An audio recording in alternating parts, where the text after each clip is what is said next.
Praise lord. దేవుని నామానికి వందనాలు కలుగును గాక. ఈ దినం మరి మనం ఇంకొక ధ్యానాంశంలోనికి వెళ్దాము.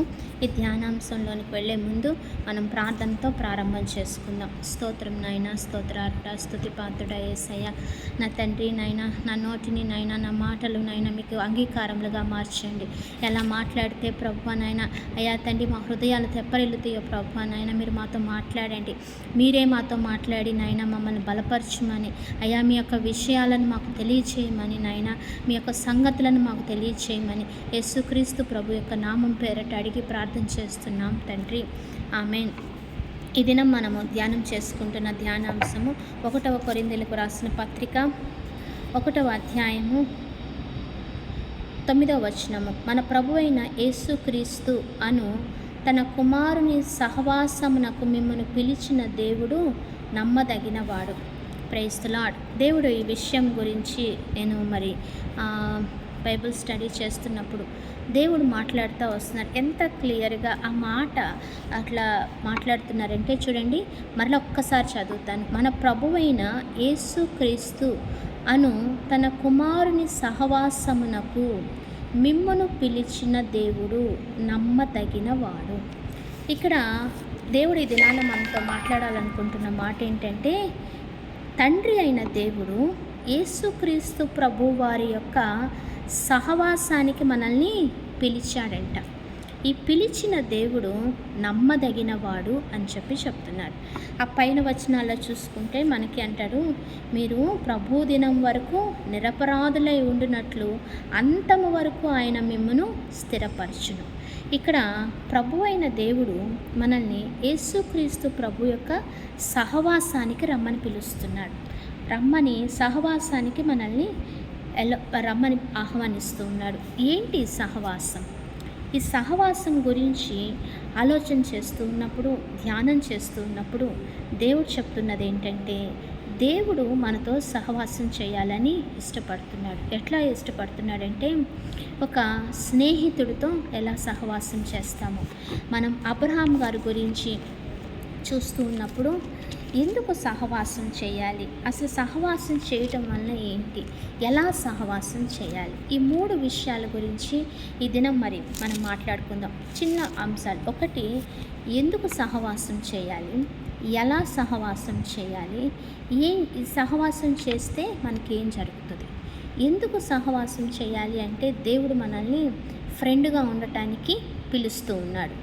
ఫ్రెండ్గా ఉండటానికి ఆయన మనల్ని ఇన్వైట్ చేస్తున్నాడు. మనం ఇప్పుడు ఫేస్బుక్లో చూస్తూ ఉంటాం, ఫ్రెండ్ రిక్వెస్ట్ అని వస్తూ ఉంటుంది కదా. ఫ్రెండ్ రిక్వెస్ట్ వచ్చినప్పుడు ఎవరెవరో చాలామంది మనకి నోన్ పర్సన్స్, మనకు తెలిసిన వాళ్ళకి తెలిసిన వాళ్ళు, ఇలా వాళ్ళు ఫ్రెండ్ రిక్వెస్ట్లు పంపిస్తూ ఉంటారు. అంటే నేను నీతో ఫ్రెండ్షిప్ చేయాలి అని అనుకుంటున్నాను అని చెప్పి వాళ్ళు ఫ్రెండ్ రిక్వెస్ట్ పంపిస్తుంటారు. మనకి వాళ్ళతో ఫ్రెండ్షిప్ చేయడం ఇష్టం అనుకోండి, మనం ఏం చేస్తామంటే వాళ్ళని యాక్సెప్ట్ చేస్తాం. సపోజ్ వాళ్ళతో మనకి ఇష్టం లేదనుకోండి, వాళ్ళ ఫ్రెండ్ రిక్వెస్ట్ని మనం రిజెక్ట్ చేస్తాం, లేకపోతే ఇగ్నోర్ చేసేస్తాం. ఇప్పుడు మనల్ని ఫ్రెండ్షిప్ చేయడానికి పిలుస్తున్న వ్యక్తి ఎవరంటే అండి, ఎవరో ఒక సామాన్యమైన వ్యక్తి కాదు, ఒక నార్మల్ పర్సన్ కాదు, లేకపోతే మనకి అన్నోన్ పర్సన్ కాదు, మనకు తెలిసిన, చిన్నప్పటి నుంచి మనము ఎరిగిన, ఈ సమస్తమైన సృష్టిని సృజించిన దేవాది దేవుడు నీతో నాతో ఫ్రెండ్షిప్ చేయడానికి ఇన్విటేషన్ ఇస్తున్నారు. ఎంత ప్రివిలేజ్ కదా. చూడండి, ఇప్పుడు సపోజ్ ఒక సీఎం గారు ఉన్నారు, లేకపోతే ఒక పిఎం గారు ఉన్నారు. సీఎం గారు, పిఎం గారి దగ్గర నుంచి మనకు ఒక లెటర్ వచ్చింది అనుకోండి. రీసెంట్గా నేను ఒక చిన్న వీడియో చూస్తూ వచ్చాను. సుధామూర్తి గారు అని ఇన్ఫోసిస్ నారాయణమూర్తి గారి వైఫ్, ఆమెకు ఒకరోజు అబ్దుల్ కలాం గారి దగ్గర నుంచి ఫోన్ వచ్చిందంట. అబ్దుల్ కలాం గారి పిఏ ఫోన్ చేశారంట. ఫోన్ చేసి మీతో అబ్దుల్ కలాం గారు మాట్లాడాలనుకుంటున్నారు అని చెప్పి ఆ పిఏ చెప్పారంట. చెప్తే ఏమన్నారంట, అబ్దుల్ కలాంతో నాకేం పని ఉంది, అబ్దుల్ కలాంతో నేను మాట్లాడేవి, డిస్కస్ చేసే విషయాలు ఏం లేదు, నేను జస్ట్ ఒక సుధామూర్తిని, నాకు ఆయనతో మాట్లాడేది ఏం లేదు అని చెప్పి పెట్టేశారంట ఫోన్. మళ్ళీ సెకండ్ టైం ఫోన్ చేశారంట. ఫోన్ చేసి అబ్దుల్ కలాం గారు మీతో మాట్లాడాలనుకుంటున్నారు అని అన్నారంట. ఈమెకి అర్థం కాక, సరే మరి రెండోసారి ఎందుకు ఫోన్ చేశారని చెప్పి సరే ఇవ్వండి మాట్లాడతాను అని అన్నారంట. అంటే అప్పుడు ఆయన చెప్పారంట, మీరు ఒక పేపర్లోనో ఇక్కడ ఒక ఆర్టికల్ రాశారంట. ఒక ఆర్టికల్ ఏదో రాశారు. ఆ ఆర్టికల్ గురించి మిమ్మల్ని అప్రిషియేట్ చేయాలి అని చెప్పి నేను కాల్ చేశానండి అని చెప్పి. చూడండి, ఆమె చాలా ప్రివిలేజ్గా ఫీల్ అవుతూ ఉంది. ఏంటి, ఒక ప్రెసిడెంటు ఆమె రాసిన ఒక ఆర్టికల్ చదివి నేను మీకు అప్రిషియేషన్ చేయాలి అనుకొని నేను ఫోన్ చేశానంటే, ప్రెసిడెంట్ దగ్గర నుంచి ఒక కాల్ వస్తే ఎంత ప్రెస్టీజియస్గా మనం ఫీల్ అవుతాము. ఇప్పుడు మనకు వస్తున్న కాల్ కూడా ప్రెసిడెంట్స్కే ప్రెసిడెంట్, రాజులకు రాజు, ప్రభువులకు ప్రభు అయిన ప్రభు దగ్గర నుంచి మనకి కాల్ వస్తుంది. నేను నీతో ఫ్రెండ్షిప్ చేయాలనుకుంటున్నాను. Are you ready to take, are you ready to come into this relation? ఈ రిలేషన్లోకి నువ్వు రావడానికి ఇష్టపడుతున్నావా? నాతో ఫ్రెండ్షిప్ చేయడం నీకు ఇష్టమేనా అని ప్రభు అడుగుతూ ఉన్నారు. ఎంతమందిని మనం ప్రభుతో ఫ్రెండ్షిప్ చేయడానికి ఇష్టపడుతున్నాము? ఆయనతో సహవాసంలో ఉండటానికి చాలామంది అనుకుంటారు, సహవాసము అంటే చర్చికి వెళ్ళడము ఇలా అనుకుంటూ ఉంటారు. ప్రభు అంటున్నారు, నాతో సహవాసం చేయడానికి నువ్వు వస్తావా? నిన్ను పిలుస్తున్నాను అని దేవుడు ఆహ్వానిస్తున్నారు. రెండవ పాయింట్, ఎలా సహవాసం చేయాలి? ఎలా సహవాసం చేయాలి అంటే, చాలామంది మనం అనుకుంటాము, చర్చిలో వెళ్ళి కూర్చుంటే, చర్చిలో వెళ్ళి ప్రార్థనల్లో పాల్గొంటే సహవాసం చేశాము, సహవాసం చేస్తున్నాము. చాలామంది మనకు తెలుసు, ఫెలోషిప్, పరిశుద్ధుల సహవాసంలో ఉండాలి, ఫెలోషిప్పింగ్, చర్చిలో ఉండాలి, ఆరాధనలో ఉండాలి. రీసెంట్గా నేను ఒక మంచి బుక్ చదువుతున్నాను ప్రార్థనకు సంబంధించి. ఆ బుక్లో ఏమని రాశారంటే, ప్రార్థన, చాలామంది పరిచర్య అంటే బల్లలు సర్దటము, లేకపోతే పట్టాలు వేయటము, లేకపోతే క్లీన్ చేయడము, ఇవి అనుకుంటూ ఉంటారు. అవన్నీ ఓకే, కానీ దేవునితో నువ్వు ప్రార్థన చేయకుండా, దేవునితో నువ్వు వ్యక్తిగత ప్రార్థన అనుభవం లేకుండా నువ్వు అవన్నీ చేసి నేను దేవునితో సహవాసంలో ఉన్నాను అంటే కరెక్ట్ కాదు. దేవునితో సహవాసము ఇంతకుముందు కూడా మనం ఒకసారి మాట్లాడుకున్నాం, 1-on-1 రిలేషన్. చాలామంది అంటూ ఒక గ్రూప్ చర్చ్లో జరిగే ప్రేయర్స్లో యాక్టివ్గా పార్టిసిపేట్ చేస్తారు. చాలా ప్రేయర్స్, ప్రతి ప్రేయర్కి మిస్ అవ్వకుండా అటెండ్ అవుతారు. గ్రూప్ ప్రేయర్స్ అన్నిటికీ మిస్ అవ్వకుండా అటెండ్ అవుతారు. సండే ఆరాధనకి టైంకి వస్తారు. మిగిలిన డేస్లో బైబిల్ స్టడీస్లో పార్టిసిపేట్ చేస్తారు, ఉపవాస ప్రార్థనలో పార్టిసిపేట్ చేస్తారు, అన్నిట్లో ఉంటారండి. ఉన్నంత మాత్రాన నువ్వు సహవాసంలో ఉన్నట్ల. ఒక సేవకుడు అంటున్నాడు, నీ ఆత్మీయత అనేది నీ వ్యక్తిగత ప్రార్థనతో కొలచబడుతుంది అని చెప్పి. నీ ఆత్మీయత నీ వ్యక్తిగత ప్రార్థనను బట్టి బేస్ చేసుకొని ఉంటుంది అని. ఈ మాట చాలా ఆలోచింపజేసేదిగా ఉంటుంది. అంటే దేవునితో అన్ని గ్రూప్ ప్రేయర్స్లో వాటిలో ఉండడానికి ఇష్టపడతాం, కానీ వ్యక్తిగతంగా మాట్లాడటానికి, ప్రార్థన చేయడానికి చాలామంది ఇష్టపడరు. వ్యక్తిగతంగా ఒక వ్యక్తితో నువ్వు పర్సనల్ రిలేషన్ లేకపోతే అతను నీ ఫ్రెండ్ అని చెప్పుకుంటావా? ఫ్రెండ్స్ ఉన్నారు, ఇద్దరు ఫ్రెండ్స్ ఉన్నారు. ఆ ఫ్రెండ్స్ వాళ్ళిద్దరికి కంపల్సరీగా ఒక పర్సనల్ రిలేషన్షిప్ ఉంటుందండి. అంటే తన విషయాలు అవతలి వ్యక్తికి షేర్ చేయడం, అవతలి వ్యక్తి విషయాలు తనకి షేర్ చేయడం, అలా వాళ్ళిద్దరి మధ్య ఆ బాండింగ్ ఉన్నప్పుడే అది ఒక ఫ్రెండ్షిప్ అంటారు. అప్పుడే ఆ వ్యక్తిని ఫ్రెండ్ అని మనం చెప్పుకుంటాం. నేనేమి మాట్లాడిన వ్యక్తితో నేను సైలెంట్గా కూర్చుంటాను, ఆ వ్యక్తి నుంచి కూడా నేనేమి వినను, ఏమి రిసీవ్ చేసుకోను, బట్ మేమిద్దరం ఫ్రెండ్స్ అంటే ఈ ప్రపంచంలో ఎవరైనా నమ్ముతారా అండి దాన్ని? ఎవరు నమ్మరు. ఫ్రెండ్షిప్ అంటే ఇచ్చిపుచ్చుకోవటాలు ఉంటాయి. ఇచ్చిపుచ్చుకోవాలంటే డబ్బులో గిఫ్ట్లో కాదు. వాళ్ళ యొక్క ప్రతి ఆలోచన, ప్రతి థాటు, ప్రతి బాధ, ఒక షేరింగ్ ఉంటుంది. బాధ వచ్చినప్పుడు ఫ్రెండ్తో చెప్పుకుంటారు. ఈ ప్రపంచంలో మనం ఎవరితో అయినా ఏమైనా షేర్ చేసుకోలేకపోవచ్చు, కానీ ఈవెన్ తల్లిదండ్రులతో కూడా కొన్ని విషయాలు మనం షేర్ చేసుకోలేం. కొన్నిసార్లు మన అన్నదమ్ములతో, అక్క చెల్లెళ్ళతో కూడా షేర్ చేసుకోలేం. కానీ ఏ విషయమైనా దాచకుండా ఫ్రెండ్తో షేర్ చేసుకోగలం. అంటే అంత ఇంటిమసీ ఫ్రెండ్తో మనకు ఉంటుంది. ఇప్పుడు దేవుడు కూడా అంటున్నాడు, ఫ్రెండ్షిప్ చేద్దాం వస్తావా అని చెప్పి, నాతో ఫ్రెండ్షిప్ చేస్తావా అని చెప్పి అడుగుతున్నాడు. ఈ ఫ్రెండ్షిప్ ఎట్లా చేయాలి అంటే దేవునితో మనం మాట్లాడాలి, దేవుడు మనతో మాట్లాడాలి. దేవునితో మనం మాట్లాడటమే ప్రార్థన, దేవుడు మనతో మాట్లాడటం వాక్యం ద్వారా మాట్లాడతాడు. ఆయన వాక్యం ద్వారా మాట్లాడతాడు, కళల ద్వారా మాట్లాడతారు, దర్శనాల ద్వారా మాట్లాడతారు, ఇంకా అనేక విషయాల ద్వారా మాట్లాడతారు. నువ్వు వినాలి, వినగల చెవి నీకుంటే చాలు, కానీ ఆయన మాట్లాడతారు. మనం దేవునితో మాట్లాడడం అంటే ప్రార్థనతో మాట్లాడతాం. ప్రార్థన ఎలా చేయాలి, ప్రార్థన ఎలా చేస్తే దేవుడు వింటాడు అనేది దేవుని చిత్తమైతే ముందు మనం మాట్లాడుకుందాం.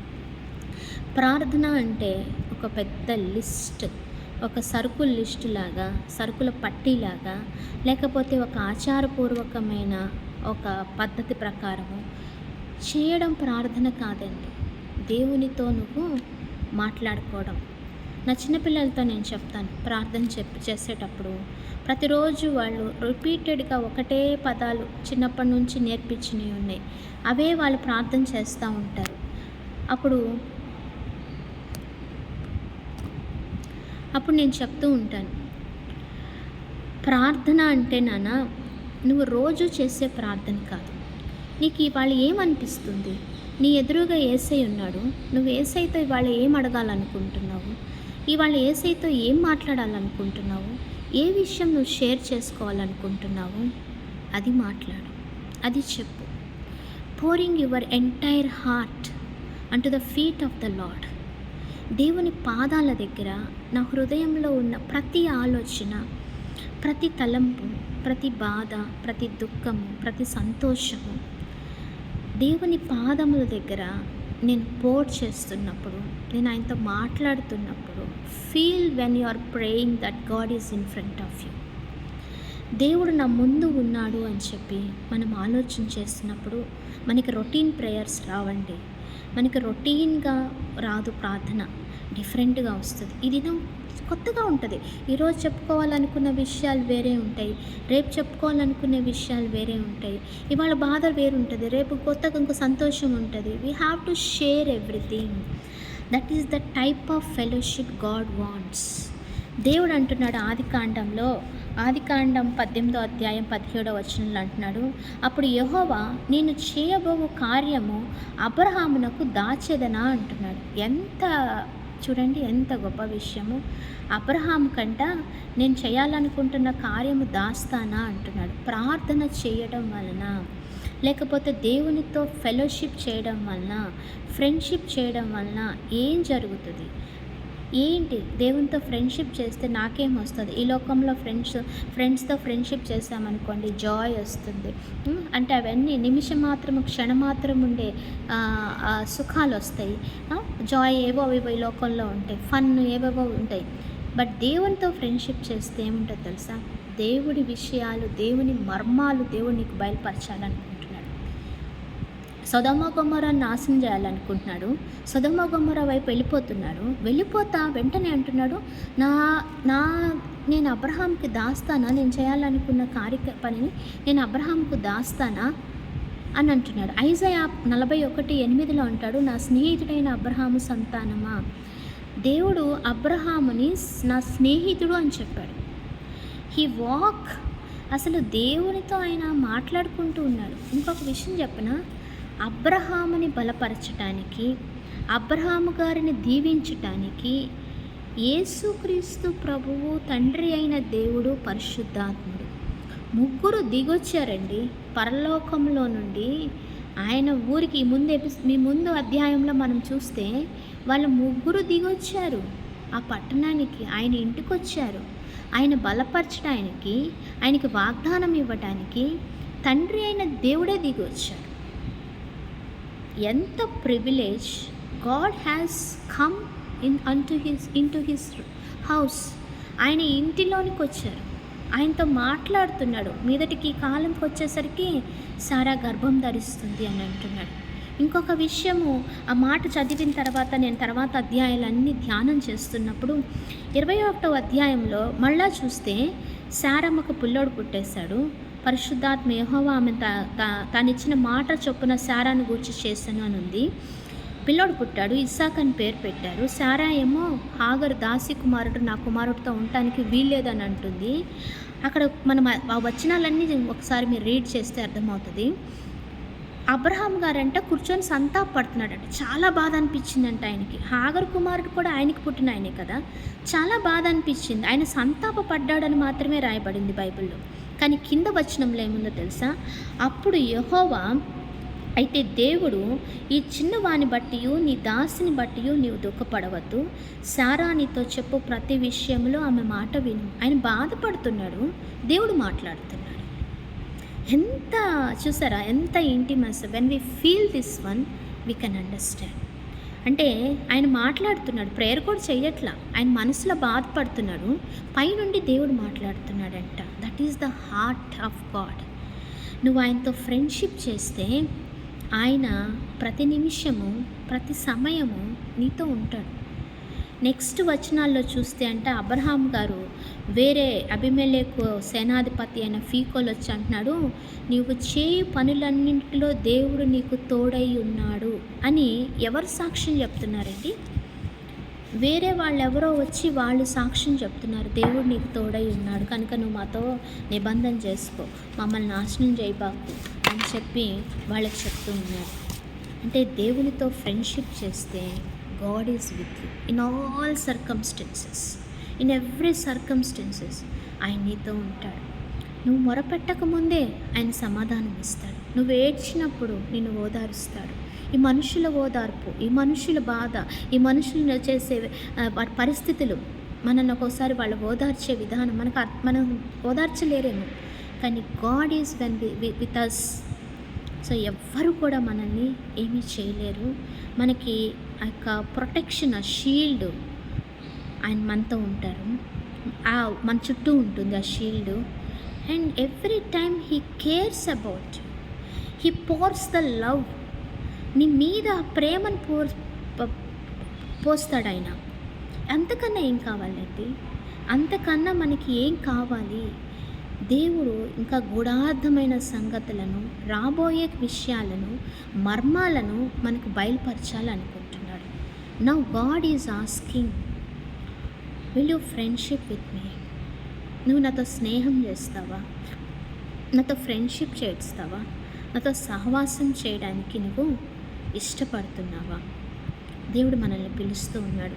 ఎంతమందిని ఆయనతో పర్సనల్గా ప్రార్థన అనుభవంలో నడవడానికి, ప్రార్థన సహవాసంలో ఉండటానికి ఇష్టపడుతున్నాము? దేవుని యొక్క పిలుపుని, రిక్వెస్ట్ని యాక్సెప్ట్ చేస్తున్నాము? మనం ఒకసారి ఆలోచన చేసుకుందాం. రొటీన్ ప్రేయర్స్ కాదు, కానీ దేవునితో 1-on-1 రిలేషన్లోకి మనం ఎంటర్ అవ్వాలి అని చెప్పి దేవుడు మనల్ని కోరుకుంటున్నాడు, రిక్వెస్ట్ చేస్తున్నాడు. అలాంటి కృప పరిశుద్ధాత్మ దేవుడు మనందరికీ అనుగ్రహించును గాక. ఆమేన్. Praise the lord.